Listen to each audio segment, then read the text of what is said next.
Saudações, eu sou o Android e nesse vídeo eu vou fazer os youtubers polêmicos. Lembrando que a playlist vai estar na descrição, chega de enrolação e vamos lá. Victor Miller, ele é o criador do planeta Sonic e é considerado uma pessoa incrivelmente tóxica, porque primeiro ele não aceita crítica e se você tentar fazer isso ele vai te humilhar, vai tentar te menosprezar.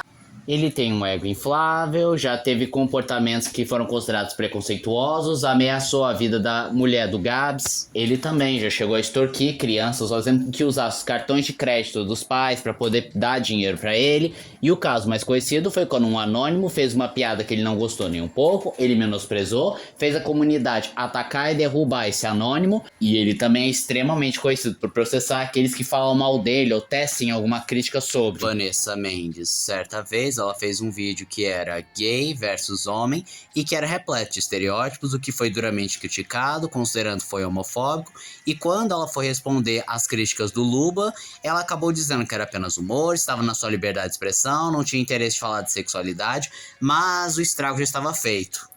Ricardo Rende, em um dos seus podcasts de cinema, ele tinha feito uma crítica pro Adão Negro e ele acabou citando que ele perdeu a imersão ao ver que o jato e a mansão era do Gavião Negro e não do Senhor Destino. E isso pegou extremamente mal, porque nessa versão o Gavião Negro é um afrodescendente, e aí acusaram ele de racismo, crucificaram ele, dizendo que ele era racista, não podia ver um negro na condição de poder, enquanto outras pessoas decidiram mostrar que ele estava errado, apontando o erro, que ele estava sendo racista, mesmo que sem querer, mas ele continuou inflexível dizendo, não, mas veja bem, é devido à condição que os negros estão inseridos, não pode ser ele, não vejo negro rico, não existe negro rico, e continuou insistindo no erro, e toda vez que tentava apontar, ele dava strike em canais menores. Metaforando e Thiago Santinelli. O humorista e youtuber Thiago Santinelli acabou por fazer um vídeo em que o youtuber Victor Santos do canal Metaforando é uma farsa em que as microexpressões faciais não passam de uma pseudociência datada e enviesada. E ele se inspirou bastante no canal do Felipe Pss, que mostra fatos, pesquisas e análises comprovando que as microexpressões faciais uma farsa criada para vender curso. Mas o Victor não gostou nem um pouco da abordagem do Thiago porque ele tem uma linguagem mais ríspida, mais ácida e até agressiva. E ele tentou processar o Thiago, só que ele não teve sucesso e ele só conseguiu ter sucesso quando ele processou a Google pedindo para que removesse imediatamente o vídeo e que o próprio Thiago mantivesse sigilo jurídico e se caso descumprisse a lei, ele teria que pagar cerca de 100 mil reais e o próprio Thiago acabou jogando todo o processo nas suas redes sociais e no seu YouTube e ainda por cima mostrou a justificativa de ele estar sendo processado de calúnia, difamação e de usar indevidamente a imagem e a voz do Victor e lucrando em cima disso, sendo que o ganha-pão do Metaforando foi exatamente isso, usando imagem e a voz de pessoas para lucrar em cima. E isso pegou muito mal pro Victor, porque primeiro, ele que sempre vendeu a ideia de frio, calculista, estrategista, não seja dominado pelas emoções e te ensina a não ser dominado pelas emoções, mas acabou tomando uma atitude de descontrole emocional e que prejudicou completamente a vida dele e ainda levantou a questão, por que ele tá tentando calar alguém que tá expondo a ciência dele? Por que ele não faz um vídeo comprovando isso? Porque ele já processou direto.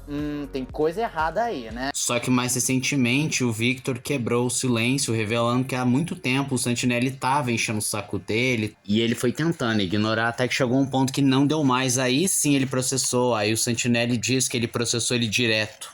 Cartoonizando. Há um tempo atrás ele tinha feito uma live específica para membros, só que ele teve a infeliz ideia de comentar sobre canais de react que em geral ele disse que não gosta, e tudo bem, a opinião do cara, mas o que pegou muito mal foi o modo que foi dito, que soou muito soberbo, ele chamando de canais preguiçosos, parasitas, que ficam roubando o conteúdo e as views dele, que ele não tem 1 milhão de inscritos por conta desses canais que roubam inscritos, ele comentando que o YouTube brasileiro é cópia de gringo, que só o gringo é bom, que brasileiro não sabe fazer conteúdo. Além de dizer que ninguém do YouTube brasileiro quis ser amigo dele, sendo que depois comprovaram que era mentira, pois o Corey tentou ser amigo dele e ele não deu a mínima. Quando essa live vazou, ele teve um ódio geral, que começaram a rever os tweets antigos dele, mostrando que ele não revelava qual parte do país ele faz parte, que ele fez tudo para esconder o seu sotaque, revelando que ele é de alguma região nordestina. Ou que ele não é totalmente contra canais de react. Se fosse um canal grande tipo o Selbit, o Luba, ele apoiava, mas se fosse canal pequeno, não. Ele chegou a pedir desculpa no Twitter, só que as pessoas só ridicularizaram os erros de português e também criticaram que ele fala português e aí depois mistura com o inglês. E o Matt, que já tinha histórico de depressão e ansiedade por conta de família,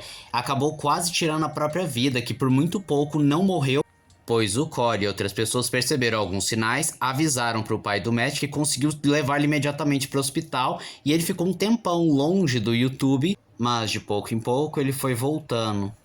Teoria TV era um canal que ficou muito mal falado porque apresentava várias thumbnails apelativas, sexualmente explícitas, e o conteúdo era apenas, sei lá, curiosidades sobre desenhos ou teorias. E devido às mudanças das diretrizes do YouTube, esse canal acabou desaparecendo. The Royal Family é um canal sobre família, mas que gerou muita controvérsia, pois não é incomum que nas intros do canal a mãe fique em posições um tanto sugestivas e tenha um conteúdo que apele para o sexual, e por conta disso consideram até distoante demais, já que é um canal sobre família. Luna Cherry é um canal infantil que também é acusado de ser bem sexual, apelativo, principalmente colocando algumas thumbs bem inapropriadas para crianças, como também o fato da própria Luna namorar o próprio primo. O Whindersson Nunes é estelionatário? O Whindersson Nunes tem sido vítima de vários golpes e polêmicas relacionadas a estelionato, mas as mais destacadas envolvem golpistas usando seu nome e imagem para enganar os fãs. Em um caso recente, em abril de 2025, ele denunciou um vídeo falso gerado por IA, onde parecia incentivá-lo a participar de um esquema fraudulento. Outro caso foi em 2023, em que criminosos usaram sua foto no WhatsApp para pedir Pix em uma falsa campanha com Galvão Bueno. Também teve o fato que o Whindersson, em 2025, alertou os seguidores sobre um vídeo adulterado por inteligência artificial que editava uma entrevista sua para promover um golpe financeiro. Ele enfatizou a importância de checar fontes, evitar links suspeitos nos stories do Instagram. Naquela história da campanha do Pix, golpistas se passaram por ele, pedindo doação para supostamente comprar próteses para uma criança, alegando parceria com Galvão Bueno e arrecadando 23 mil. O Whindersson compartilhou o print e fez um pix irônico de 1 centavo para expor a fraude. Outras acusações indiretas a menções da irregularidade em contrato de uma empresa ligada a ele no Piauí, com suspeitas de superfaturamento de 2,9 milhões em materiais educacionais, mas não entregues, do TCE Piauí em novembro de 2025. No entanto, isso é mais uma investigação de corrupção do que estelionato direto contra ele, e não há confirmações de prisão ou culpa. Felca e o Roblox. A polêmica entre o Felca e o Roblox surgiu em janeiro de 2026, após a plataforma impor restrições no chat para proteger menores de idade, limitando conversas entre faixas etárias diferentes após verificação de idade. Jogadores majoritariamente infantis iniciaram protestos virtuais na própria plataforma, culpando erroneamente o influenciador Felca por tirar o chat, o que gerou ameaças e cartazes contra ele. Essa medida foi adotada em 7 de janeiro de 2026 para evitar interações perigosas entre adultos e crianças sob pressão de processos judiciais nos Estados Unidos por falhas de moderação. Protestos incluíram manifestações em jogos com faixas e gritos contra a restrição. Já o Felca relatou receber mensagens agressivas no Instagram como "eu vou te matar" de supostos usuários infantis e negou qualquer envolvimento na decisão da Roblox. A revolta do Roblox se dividiu, com alguns apoiando o Felca e outros insistindo nos protestos. A controvérsia destacou tensões de comunidade Roblox similar a protestos políticos migratórios nos Estados Unidos. Dentro da plataforma, Felca usou suas redes para alertar sobre a desinformação. João Pimenta e a treta com o Porta dos Fundos. Ele é um ator, humorista e tiktoker que já trabalhou no Porta dos Fundos, e ele teve um problema com o canal de comédia, citando uma vez que ele desceu do palco para ir ao banheiro e ao voltar foi impedido de subir, com seguranças questionando sua presença de forma discriminatória. Aí o TikTok se desculpou publicamente, prometendo melhorar na inclusão, mas o humorista relatou receio de perder espaço no Porta dos Fundos. Resultado: em dezembro de 2025, o vídeo circular alegando que ele foi demitido do Porta dos Fundos após criticar posições vistas como racistas ou misóginas de figuras como Francisco Bosco e Léo Lins, perdendo outros trabalhos e recebendo ameaças. No entanto, o site oficial do canal ainda o lista no elenco de 2023, sem confirmação oficial de desligamento, e também não se pronunciou, atualmente só tendo a versão do João. Raridades exclusivas era um canal de Lost Media que dizia: foi encontrado mídia perdida de coisa e tal, mas quando você clicava no vídeo, na realidade era um hentai ou alguma coisa inapropriada, alguma coisa que não é Lost Media. Isso acabou irritando as pessoas porque ele não só estava banalizando, como também mentindo para todo mundo apenas para ter clique. Por conta de denúncias em massa, ele acabou tendo seu canal derrubado, mas ele tentou ressurgir com o nome Em Um Tempo Voltarei, mas ele mais uma vez acabou sendo derrubado.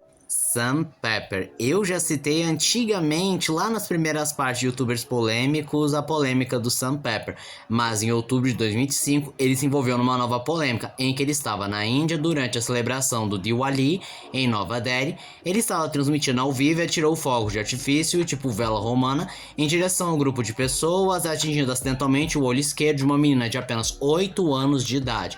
Inicialmente, o Sam alegou que a criança teve apenas um corte na sobrancelha, levou alguns pontos e foi liberado do hospital, com ele cobrindo todas as despesas médicas. Vídeos viralizaram mostrando o momento do impacto, relatos da família e testemunhas que indicavam dano permanente no olho, com perda parcial ou total da visão, contrariando completamente a versão do Sam Pepper. E ele pagou cerca de $4.000 à família após as negociações confusas devido à barreira do idioma. Mas ele fugiu do país logo depois, gerando acusações de negligência.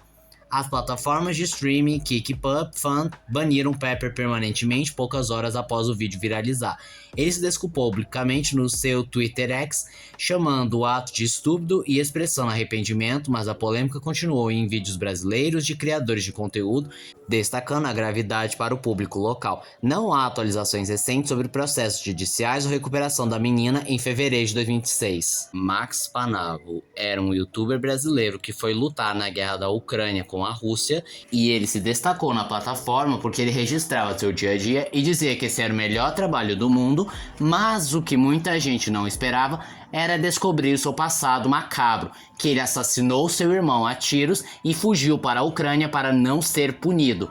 Mas ele acabou sendo morto por um ataque de drones kamikaze. E esse foi o vídeo de hoje. Se você gostou do vídeo, se inscreve no canal, compartilhe o vídeo, comente, dê seu like. Também não esqueça de ativar as notificações, chave de like caso gostem dos meus vídeos. E se aparecer a opção hypar pra você, hype o vídeo, isso ajuda bastante. E se puder, vire membro, ajude o canal. Então eu sou o Andrade, tchau.